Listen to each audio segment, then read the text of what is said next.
Can Auburn make this a homecoming to remember for the Georgia Bulldogs? There goes Davis. Oh, my God. Davis is going running all the way back. Auburn's going to win the football game. Hello, and welcome to this episode of War Eagle Weekly. How we doing, Josh? I'm here. Yeah. Hey, here's the thing. It's Georgia week, okay? It's Georgia's homecoming. Auburn should be able to go in there and pull off a W, right? I mean, if we get the same team that Georgia put on the field the first half against Alabama, then sure. That's true. That's true. That would be really nice. Well, before we jump into this, though, share this video with your friends. Share our content, guys. We are putting up weekly videos, at least two videos a week. Subscribe, hit the notification bell so that way you are notified every time we are putting up a new video. I'm going to try to get a few more things out to you guys more often. We are just ramping things up here at War Eagle Weekly.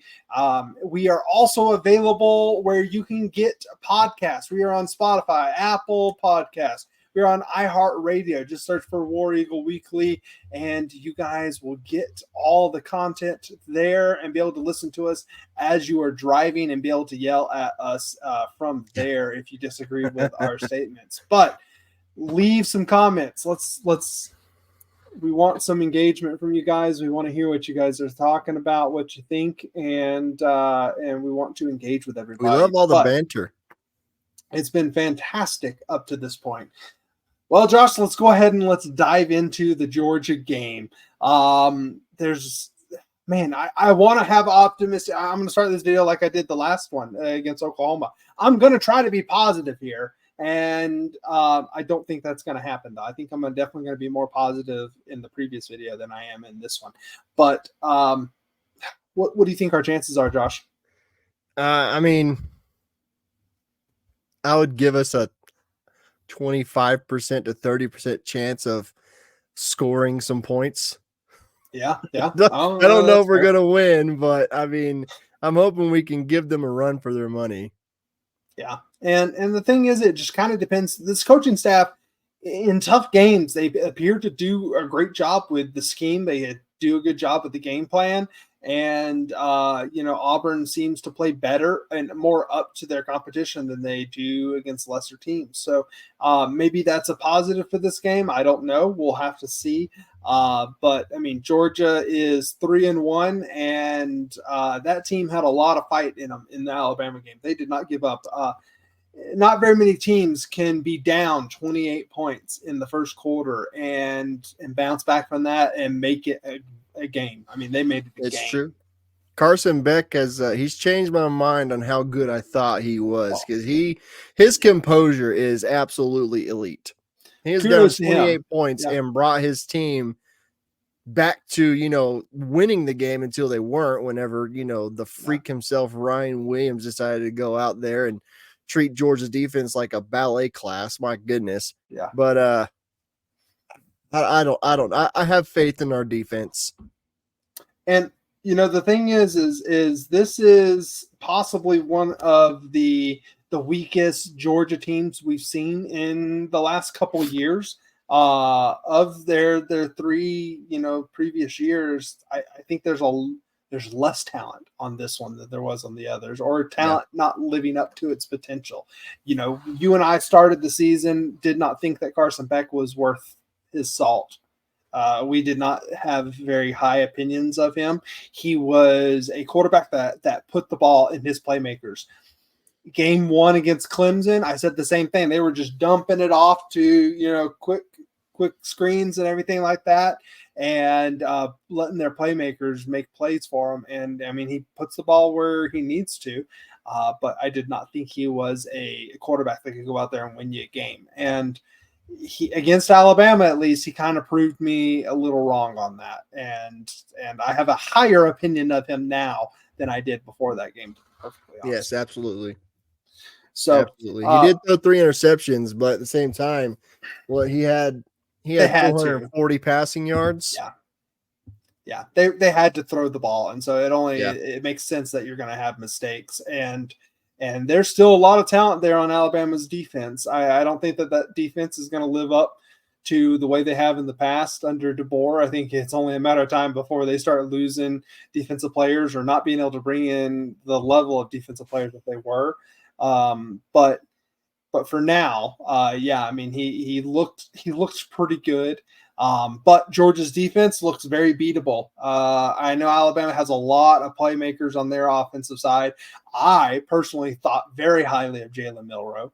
I mentioned that I thought Jalen Milroe was a Heisman candidate going into this year. He was one of my best quarterbacks going into this year. And he just looked fantastic in that game.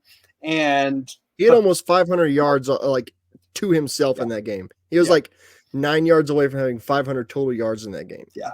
Nuts. And but I say all this because I think Georgia's defense is gettable. Now, they could be coming into this game pissed off at the world after this week. And Kirby Smart probably is getting in and laying into them this week.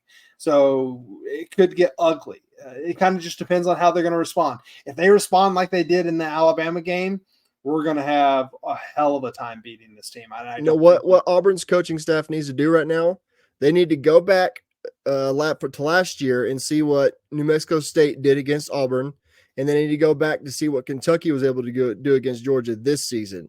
So if we can control the clock like New Mexico State did against Auburn in 2023 and do what Kentucky did this year, then this game is very winnable. Which in this season is a lot easier with the running clock. Controlling time of possession, if you want to, is a hell of a lot easier with the rolling clock. And so it's very doable. We have proven last year that we can run on this team. I think we can run on this team this year. Jarquez Hunter, Damari Alston, and Jeremiah Cobb have proven that they can run the ball. Now they just need to hold on to it, And our coach needs to call running plays. Yeah, we talked about it in the last video. Does this coaching staff have a running play on the play sheet, or are they all RPOs? I'm thinking we're going to see some design runs more often than not in the Georgia game. I expect Auburn to keep it on the ground a majority of the time, to be honest with you. I think you're right. The thing is I would have swore that they were going to do that against Oklahoma as well, but we came out throwing. Oklahoma was stuck. Oklahoma, we had over 10 more minutes of possession than Oklahoma did. So again, we controlled the clock in that game. We just need to come out and do the same thing as Georgia. Just don't throw a pick six. Yeah. I mean, that's easier said than done when Peyton Thorne is your quarterback, Josh. It's true. So we in our season preview for this game, you have Georgia winning 16-10. I have Georgia winning 32-17. I think I am closer to the actual realization. I'm thinking 32-10 is what I'm thinking for this game. I don't have high hopes. I'm down in the dumps. I'm pessimistic. I am pessimistic at my core, and this team has given me no reason to be optimistic up to this point, and I think I speak for a lot of Auburn fans out there. I mean, that's just par for the course for you. I like to, because I like to live my life not thinking of the negatives. Yeah. I still like to think that Auburn does have a chance because I actually like my score prediction. I mean, if Kentucky can do it, Auburn sure as shit can do it. Yeah, that's my opinion. But Kentucky hasn't turned the ball over like Auburn has. Yep, no, that's very true. And I think our defense plays well enough at times that we very well could shut down the Georgia offense. But as we showed earlier in this, I'm going to put the graphic back up there. Georgia's averaging 32 points a game, 431 yards of offense, and they're holding opponents to 14 points. So they are scoring at will. They are holding opponents, but as crazy as it is, it seems like a more winnable game this time around than it did before the Alabama game. And I guess that's enough optimism and enough hope that we can all have. The thing is, I'm sitting here, I'm pessimistic right now. I'm down in the dumps right now, and I'm not thinking we're going to win this game, but shit, man. Heading into the game on Saturday, I'm going to get nervous again. I'm going to be hopeful We're going to move the ball a little bit throughout the game. It's going to be a close game. I'm going to let the hope creep in. And then you know what kills you? It is that hope that kills you, Josh. And this I don't team want to hear it. loves to let that hope kill you. You're the worst kind of Auburn fan. I wouldn't say the worst, but I'm up there. I will admit I am up there.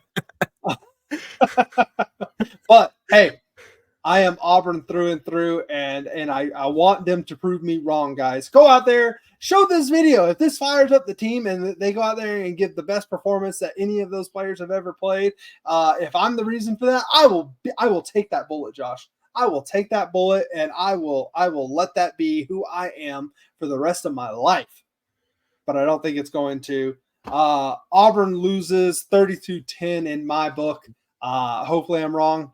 I'd love to be proven wrong. You're thinking closer to the 16-10. You still got Georgia, or Yeah. you think Auburn's going to? I still got Georgia right now. So, well, Josh, tell everybody where they can catch us. Let's remind them again. You find us on Spotify, Apple Podcasts, iHeartRadio, TikTok, X, YouTube, all at War Eagle Weekly, man. It's just a couple of letters that form a couple of words on all those socials, and you're right there. It's easy. Exactly. Get in there, see what Josh is getting there for you guys on all the socials. He's interacting with Jake Crane. He's interacting with Daryl Dappert. He's interacting with all those guys. Great rapport with everyone. And hey, let's hope we can start this video on Monday of next week in a positive manner. And hey, yeah, let's make this homecoming for Georgia rough. Let's do it. Yes. And hey, miracle at Jordan-Hare. It happens, man. Miracle where? Jordan-Hare. You there know you go. I always screw up. Don't be that Oklahoma guy. Don't do it. Josh, War Eagle. War Eagle.